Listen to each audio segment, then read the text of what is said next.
Lukemba papa Olive Mbekereza Mwandangu. Hakuya tu sawa depute, ni anakuya sawa mtoto wa quartier ya Lukemba. Kila siku akasikia magumu ya quartier ya Lukemba mpaka akenje mwenyewe. Baada sina mingi ya kusema mtoto sina karibu kwako na usumulize na watoto wako. Asante. Tangu mlituchagua sawa wa depute. Mimi nakuwa depute, ilikuwa Eli Walungu. Nilikuwa Eli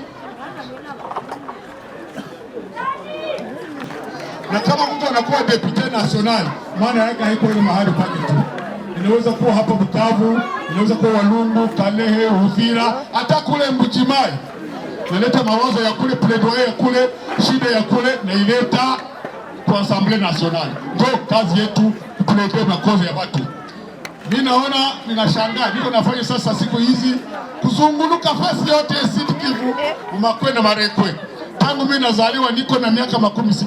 Niliingia Bukavu mara ya kwanza niko na miaka 1980. Manake magumu muende mbele. Ya pili nifika mwa hii maeneo ni wakati miaka na miezi aliniita pastor hivi tukapana kitu kidogo pale. Juzi wakaniambia tena zilungula, nafika pale naangalia. Nilikuwa tu na boi. Baada bado sababu walisema leo naleta na mimi yangu mchango kidogo manjanja ngapi pale sababu walilunguliwa. Yalileta zaidi ni kanale yenu.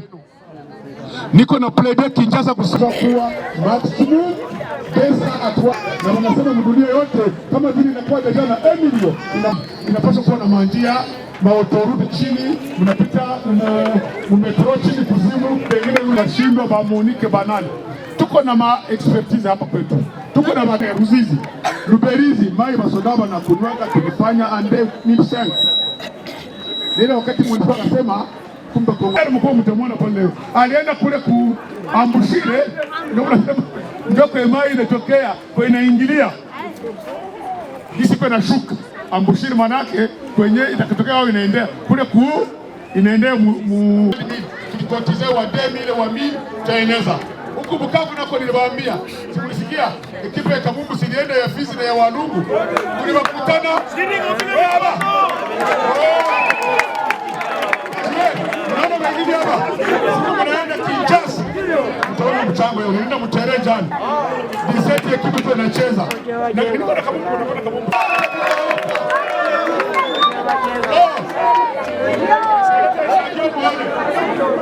Nakuna kaka godro, nakuya na yembe, nakuya na beshe, nakuya na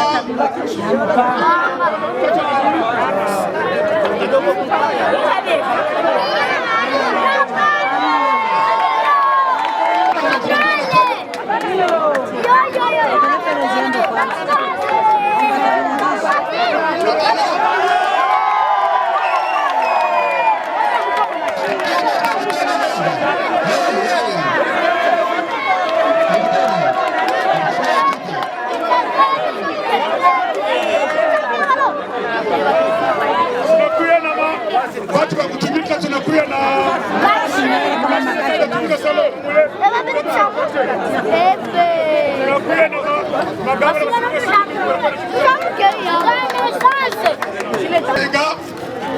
unakusanya uchafu binasaidia njoboga hapana ya papie siku milele na milele ishi unatumika na tunatumika unakusajo kanuni sasa nakubali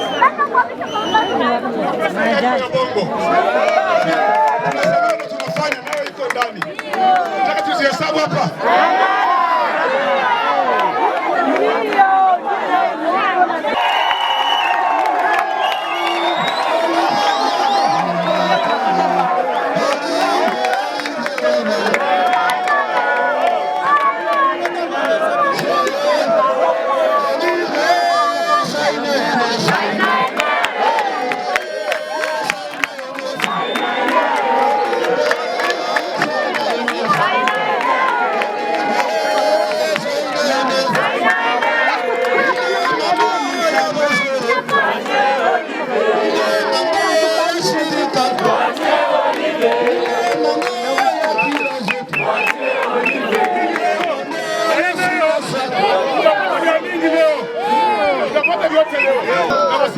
mudanganye politique haiko ya politisi yetu. Vous avez le même droit que nous. Politique mnakutamana, mnazungumza maneno ya nchi inaenda namna gani, kisha mnakusimamia.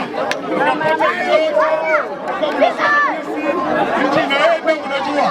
Kotea Nyamkemba sasa watampatia baba zawadi na watasema kitu fulani kuhusu hiyo kazi ambayo anakuwa akifanya kwa ajili ya taifa.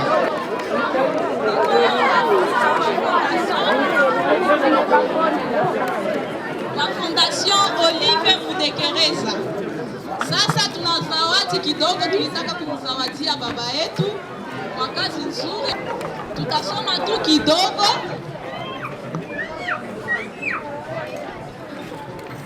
Hii ni zawadi kidogo. Tunaandika hivi: diplôme de mérite. Nous les membres du club et d'avec du quartier Nyamukemba, Avenue Heabora, nous félicitons les actions du développement qui sont appuyées jour au jour par notre papa Olive Mudekereza et notre maman Jeannette Simire Chichoudi.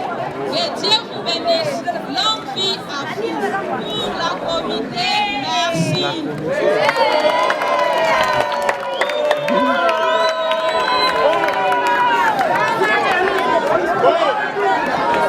Na mimi naingia kwa wamama wote ambao wako na initiative. Kwa heshima ya hawa mama nitawaonesha kitu. Ndio mko na aveke. Jana ninasema mshahara yangu yote ya mwezi wa Kenya niligawanya kwa mama. Sasa mama mko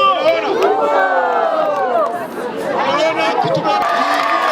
Wakati na wanudu ufanye makooperative, uingie maaveke, ufanye maendeleo, ukiwa maaveke.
Kishi uchafu mingi na kupatikana sana.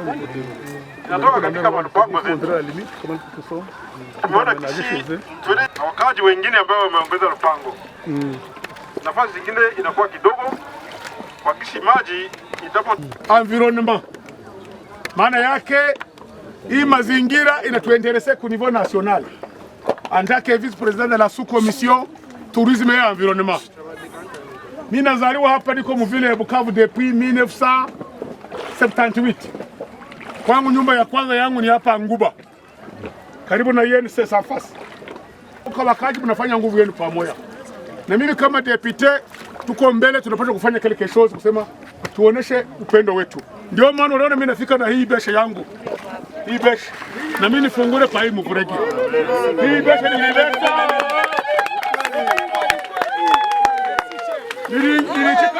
Sawa. Nilitaka na mimi ningie muonesha courage.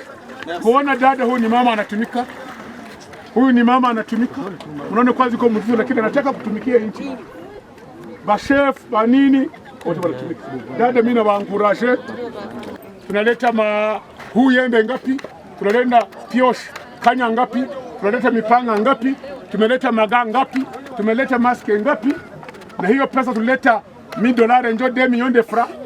Tutaona batu yangu ya fondation kuna komite dikusi munafanya ici munachunga munagere kulipa batu bako bana. Ma présence ici c'est pour accompagner la population de Nguba. Moi j'ai habité Nguba il y a plus de 40 ans. Je n'avais jamais visité ici l'Ambouchir, ça c'est maintenant le Rwanda en face. Ça c'est le vieux Ruzizi venant de Lac Kivu. Après le central de Ruzizi premier, nous sommes ici à l'Ambouchir pour le canal qui quitte SGA jusqu'ici. Mais souvent, l'eau ici est le danger de la population. Pourtant, ailleurs, le canal, c'est une voie de communication. Ailleurs, ce canal devrait être utilisé avec des petits bateaux, prendre les gens d'ici à Nguba Nyalukemba, les amener au centre-ville vers SGA. Mais ici, c'est le contraire. Chaque fois quand il pleut, c'est le débordement dans les maisons. Alors, j'ai amené l'ingénieur, un hydraulicier, pour venir donner son avis et comment peut nous aider. Oui. À chaque fois qu'on fait le curage, je suis venu faire le curage ici. Tu vois, j'ai pris le bêche pour dire à la population nous sommes de cœur avec vous. Et on va vous accompagner. Moi, je suis le vice-président de la sous-commission environnement, tourisme au sein de l'Assemblée nationale. J'ai l'obligation. C'est pourquoi je porte vers c'est-à-dire l'environnement. Nous voudrons encourager la population et les soutenir.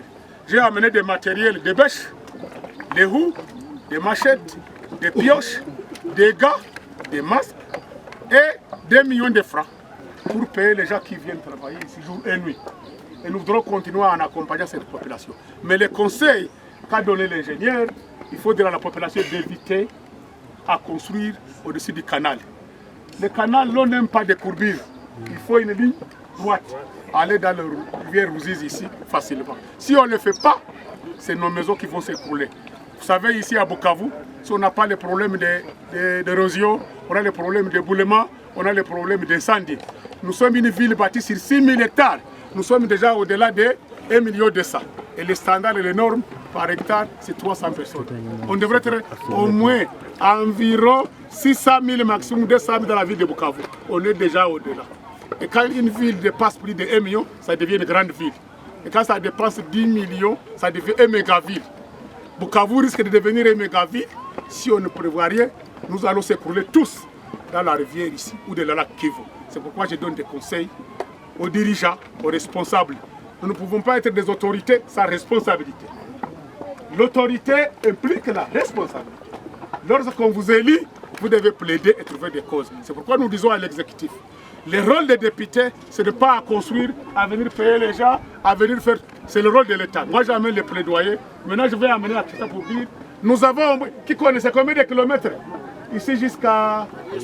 à l'extérieur. Le canal. Tu vois, personne ne connaît. Parce qu'il n'y a pas les études. Partout au monde, on devrait voir les études pour savoir. Nous avons au moins dans les 3 km ou 4. Voilà, on dit que c'est 6 km. Nous avons un canal au moins de 6 km. Il faut prévoir, on entoure, on devrait dire 10 km. Et les 10 km impliquent des moyens. Nous demandons aux ingénieurs de nous faire une étude un jour. On va présenter au gouvernement à Kisa pour dire si vous voulez sauver les vies humaines dans la ville de Bukavu, à cause des incendies, il faut réhabiliter, il faut tirer régulièrement, il faut mettre des moyens et il faut demander indemniser la population qui ont construit au bord pour dire, je vous ai dit que le Bukavu était très propre. Il a vu la ville de Bukavu, comment la ville de Bukavu était parmi les meilleures villes du monde. C'est pourquoi je suis à la commission tourisme. Le premier congrès mondial s'est tenu en 1939 ici à Bukavu. Donc il n'y avait pas ni Rwanda, ni Burundi, ni Kenya, ni Ouganda, ni Tanzanie. Le tourisme, Bukavu était la meilleure ville en Afrique. Voilà maintenant aujourd'hui, si vous amenez quelqu'un, quel tourisme il fera ici, il ne se fera ici. Il faut avoir des bottines et des godions. Merci beaucoup, courage et félicitations pour la population. Et ce qui est vrai, ce n'est pas la première fois qu'Olive Boudekereza fait une descente dans le quartier de Lukemba. Ça fait 40 ans qu'il a passé sa vie ici dans le quartier de Lukemba. Il a commencé ici à faire de l'INSS. Aujourd'hui, il se trouve à Murumba. Donc c'est un papa du quartier, c'est un fils du quartier. Et chaque fois qu'il y a un événement malheureux dans le quartier de Lukemba, il n'hésite pas à nous venir en aide. Pendant les incendies, les travaux communautaires, aujourd'hui à ce qui concerne le curage, et aussi plusieurs actions qu'il a déjà menées dans notre entité, à ce qui concerne la construction des servitudes et des escaliers dans notre quartier. Donc pour nous, c'est un sentiment de fierté pour Papa Olivier Boudekereza. Et les riverains, mais aussi, il y a nos amis du côté de l'hippodrome et Nyawera. C'est là où viennent tous les déchets ménagers les ménagers qui ne s'adhèrent pas au service de récupération des déchets. Ils viennent jeter leurs déchets ici dans le canal de Luziba. Mais aussi, il y a plusieurs maisons qui donnent leurs tuyaux de toilettes dans le canal de Luziba. C'est ce que nous avons demandé à la population de libérer au moins 2 mètres de cet espace pour que cet espace puisse être libéré, pour faciliter l'équipe qui est au travail de faire un bon travail.